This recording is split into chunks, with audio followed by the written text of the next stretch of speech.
welcome to another FAQ Monday. I am your host, Fluff, and this is FAQ 196. 196 FAQs.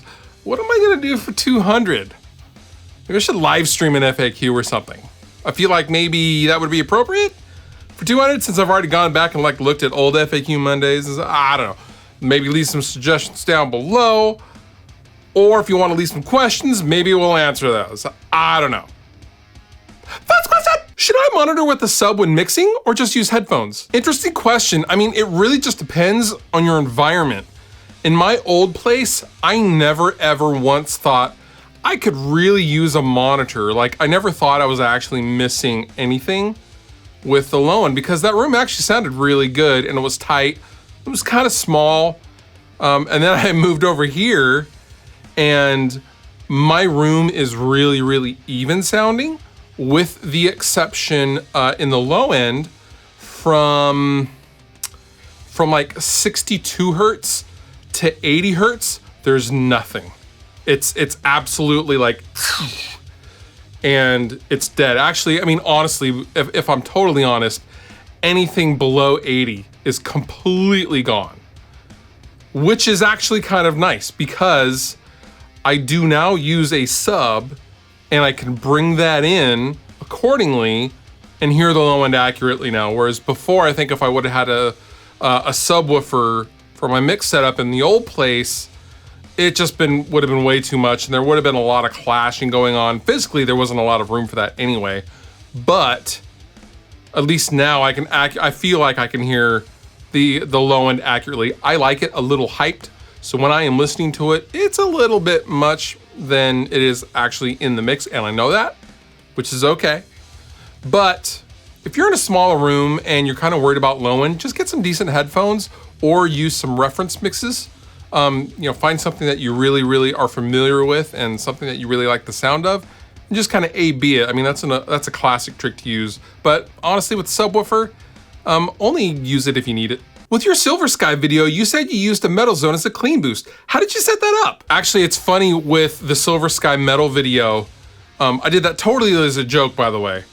And people were just so mad at me. The output of the Silver Sky is so low that I had to use the metal zone. The metal zone was set as if it was an OD 808 overdrive. I goosed the level, and if you've ever played a metal zone, it does have a lot of output. I used every single bit of it. I turned the gain all the way down and I just kept all the EQ completely in noon. That's really all I did and it sounded great. I couldn't believe it. I'll probably start using it for more. I don't know, maybe I'll make a dedicated video using several different amps with the metal zone as a clean boost. I don't know.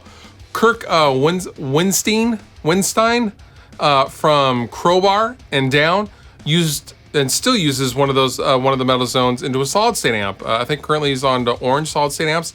But in the past, he used it with Randall solid state amps and things like that and always had good results because the output is just so insane with those pedals. So yeah, more power to the metal zone. That's a great pedal if you use it correctly. Do you plan on doing a video on Neil Westfall's signature ESP? I'm gonna try. I've seen that Neil has a about to come out production signature model ESP Eclipse.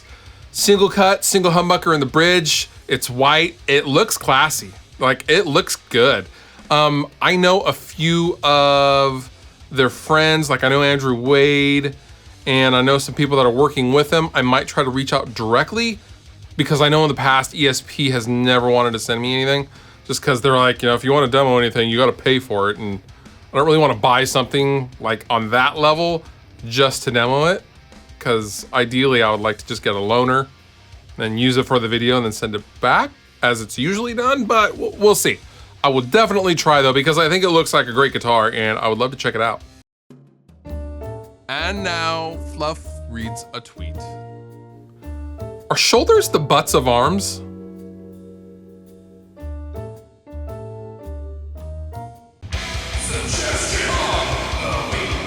My suggestion for you this week is to check out the new Sword album, Used Future.